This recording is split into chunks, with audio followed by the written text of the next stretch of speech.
Hi and welcome back to Movies Reloaded. Today we have a great recapped movie for you, so sit back and relax and enjoy the film. A teenage girl awakens next to a decomposing body. Unfazed, she gets out of bed and looks in the mirror to examine herself. She notices the wound on her side and remembers how the knife on the floor caused it.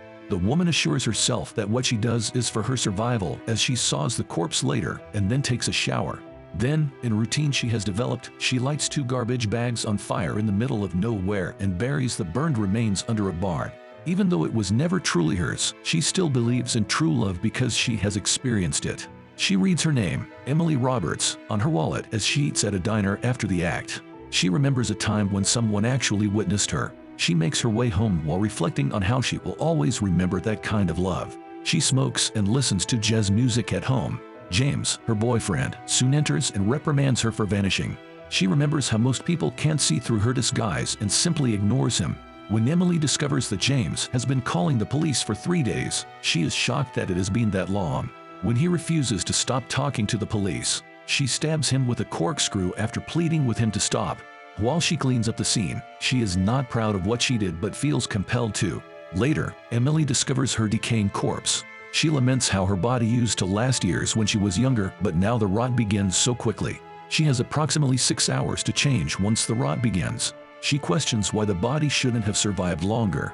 She decides to order food because she doesn't have time to make a plan.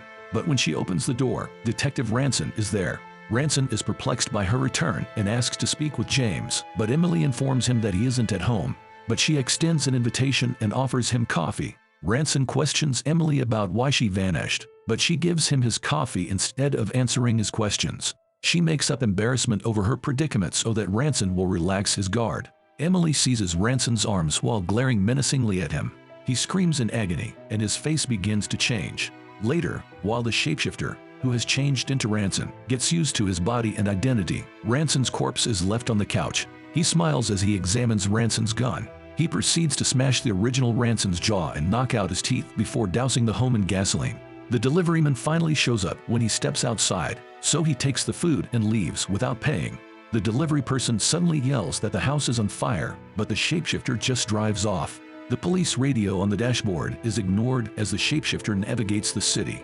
He decides to find recreational drugs because he needs the body to rot again and knows he can't use Ranson's identity to do so.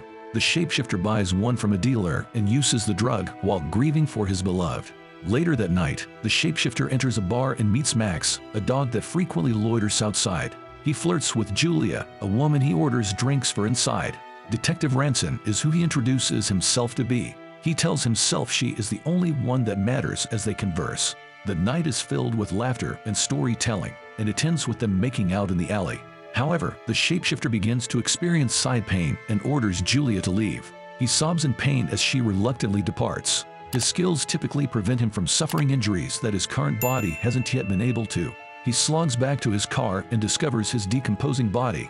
When he realizes he is running out of time, he moves to the next car, where a couple is conversing. He points a gun at the man while displaying their badge. The man is instructed to move to the passenger seat so that the shapeshifter can enter the vehicle after releasing the woman.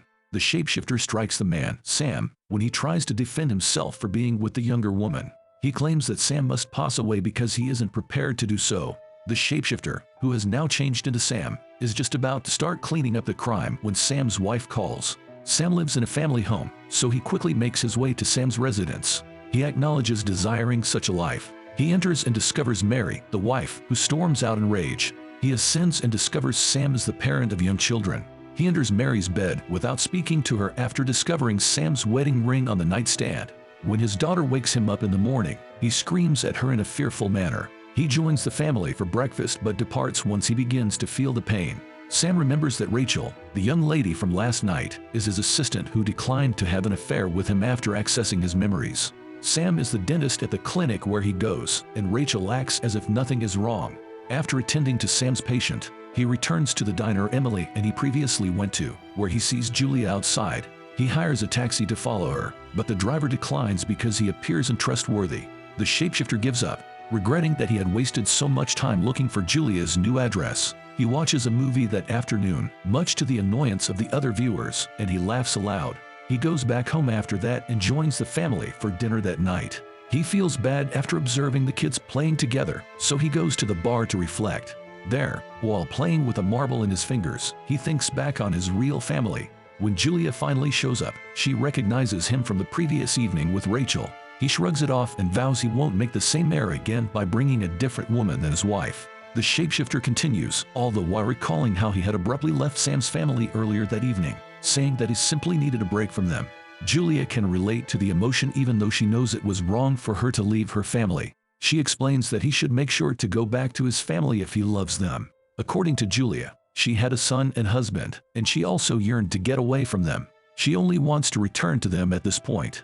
When the shapeshifter inquires as to what transpired, Julia replies that her son died at the age of 3. For her and her husband, Richard, it was challenging. In an effort to help them forget the tragedy for just one night, Richard organized a special dinner for them one evening.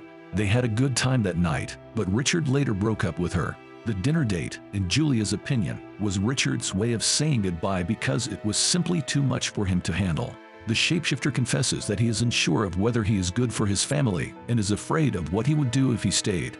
Julia responds to the shapeshifter's assertion that doing good doesn't matter because bad things occur frequently by saying that what matters is making sure that one isn't doing something bad. The shapeshifter exits the bar after entering a restroom and spotting the beginning of the rot. He spends the night in a motel room that he rents, but the next morning finds the rot spreading. He tells Rachel over the phone that Mary ejected him. When he requests to see her, Rachel becomes uneasy. Nevertheless, he wins her sympathy, and she checks into a hotel. Rachel cautiously knocks on the door and threatens to leave if he makes an attempt. When she walks in, the shapeshifter is on the bed, and the room is dark. A short while later, as Rachel's actual body rots on the bed, the shapeshifter, now in Rachel's form, gets ready. She mentions Rachel's access to antibiotics, which would stop the rotting in its tracks. She claims that she had a migraine when Rachel's boyfriend Tommy calls and that she had gone to the pharmacy. She then hangs up the phone and burns the body of the real Rachel. A woman arrives looking for the owner after concealing the burned remains under the barn. The shapeshifter sneaks out the back door after hiding. She then returns to Rachel's car in a carefree manner, but Colleen notices her and inquires about her identity. Nevertheless, Rachel starts her car and departs. The shapeshifter is relieved that Tommy isn't at home as he heads to Rachel's apartment from the clinic with a few bottles of antibiotics. She then makes her way to the same bar to take Julia's seat. Julia makes friends with her and remarks on her outfit. Julia admits that she struggles with her book and spends most nights at the bar. The shapeshifter introduces herself as Drew and Julia introduces herself. The shapeshifter reveals that she remembers how the bar was in the 70s after Julia remarks that it never changes, confusing Julia because Rachel appears young. She makes an excuse about being an old soul. The shapeshifter's sad eyes prompt Julia to remark that she is a counselor and to offer her a business card with her office address. Julia departs and advises the shapeshifter to have fun after a man offers to buy the character a drink. The shapeshifter attempts to ignore him while turning to look at Julia, who is conversing with Robert. The shapeshifter notices the news and learns that Colleen had reported her to the police and that the charred bones were discovered under the barn. The shapeshifter excuses herself to use the restroom as a sketch of Rachel appears on the news. As she prepares to use him as her next body, she invites the man to go with her after sniffing some powder. She has no idea that someone is following them. At Rachel's house, they begin having sexual relations and using the drug recreationally. The shapeshifter knocks the aggressive man off balance as he attempts to pin her to the couch. She reaches for a knife out of rage, but when he fights back, she drops the knife. Instead, she strikes him with the refrigerator door and a bottle. However, he seizes the knife and begins to attack. He is beaten with the lamp by the shapeshifter. However, the shapeshifter catches him and stabs him as the bloodied man tries to escape the apartment. She then changes into a different outfit while a neighbor discovers the man's corpse. Just as the police arrive, the shapeshifter leaves the building, but when she starts running, the officers get back in their car and pursue her. The shapeshifter enters an unlocked garage while remaining hidden from their view. The shapeshifter sets up camp to spend the night after the police leave. She discovers Max sleeping next to her in the morning. She reaches out to touch him but notices that her hand is already rotting. When Tommy shows up out of nowhere, she emerges from hiding. She decides he's not a good form to change into because he's her boyfriend and Rachel is a suspect, so she knocks him to the ground. She hides in the back of a truck as Tommy pursues her in order to wait for him to leave. Her side suddenly begins to hurt, giving her the impression that time is running out. She decides to come clean with Julia, so she goes to her office building and runs into Robert and Julia. Following them after they kiss and go on a date is the envious shapeshifter. Just as Julia and her date leave the restaurant, pus begins to leak out of her rotting arm. They soon split up, and the shapeshifter makes the decision to go with Robert. She poses as a delivery person in order to force the man to open the door before he enters his apartment. The shapeshifter calls Julia while assuming Robert's form. She accepts his invitation to go on another date after he tells her he likes her. The shapeshifter pays Julia a visit that evening and sees a broken picture frame when he enters Julia's apartment. The shapeshifter enjoys watching Julia as she turns on some music. They converse over drinks while taking pleasure in their shared familiarity. They begin making out after the shapeshifter slants to kiss her. Julia breaks the silence when she sees his bandaged torso. She is reassured that he is fine after he explains that he just hurt himself. The shapeshifter enjoys spending the evening with her as they continue their intimacy in bed. The shapeshifter is already preparing breakfast when Julia awakens. The shapeshifter eventually returns home and deals with the real Robert's body after they spend the rest of the day together having fun. He takes the remains to the dam because the barn is no longer an option. He spends more time with Julia over the following few days, just as he always desired. But he understood it wasn't long-term. Julia discovers the news item about the farm bodies one day. Rachel is no longer a suspect because her body was also discovered. The shapeshifter cautions Julia against watching it, but Julia insists that she has previously encountered the victims at the bar. He comforts her and swears to keep her safe. He notices the rot on his flesh one evening as he and Julia get ready for a date. Julia is concerned as he hides in the bathroom and throws up. He gathers himself and asks Julia if she believes in him. She waits for him to explain as she sits on the couch feeling worried. She is informed by the shapeshifter that he killed his mother when he was 12 years old. He claims that it was an accident that confused Julia and took place in 1954. He goes on to say that when he took his mother, he was able to witness her love for him. Up until a few years ago, he had never experienced such unadulterated love. He makes an effort to justify how he transforms people into different people. He will perish if he does not. The shapeshifter responds to Julia's question by saying that he takes everything that makes a person unique, and all of their memories are still present in his mind. Still in shock, Julia makes the decision to return home. The rest of his story, he begs her to hear, but Julia says she can't handle it. The shapeshifter then admits that he has loved and known her for longer than she is aware.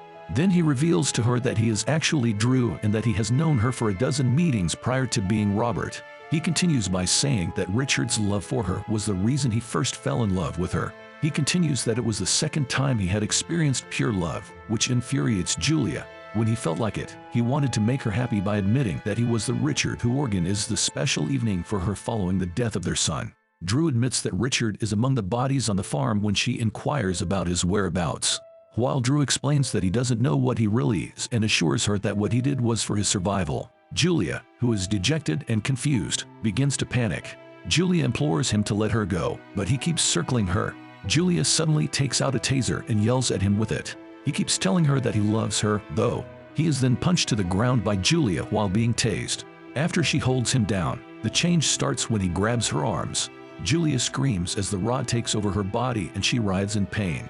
Drew, who is now Julia, laments the loss of the one and only woman he loved. He then goes to the bar and expresses his gratitude to the waiter for looking after Julia over the years. Drew realizes that he is the only one who can stop what is happening to him as he finishes his drink. He accepts his demise when he gets back to Julia's apartment and lets the rot take over his body. But when morning comes, he transforms into a fleshy cocoon. He begins to emerge from the cocoon in his true, older form. He still doesn't know what he is and is perplexed that he is not dead. He travels to the city while still carrying the regret and memories. No matter how he defends himself and makes improvements, he comes to the conclusion that the guilt will always be there. Drew and Max visit a park where Drew realizes he'll never understand who he really is. Thank you for watching. I hope you enjoyed the recap. Let us know in the comments what you thought. And while you're here, consider subscribing. We would love to have you as part of our community.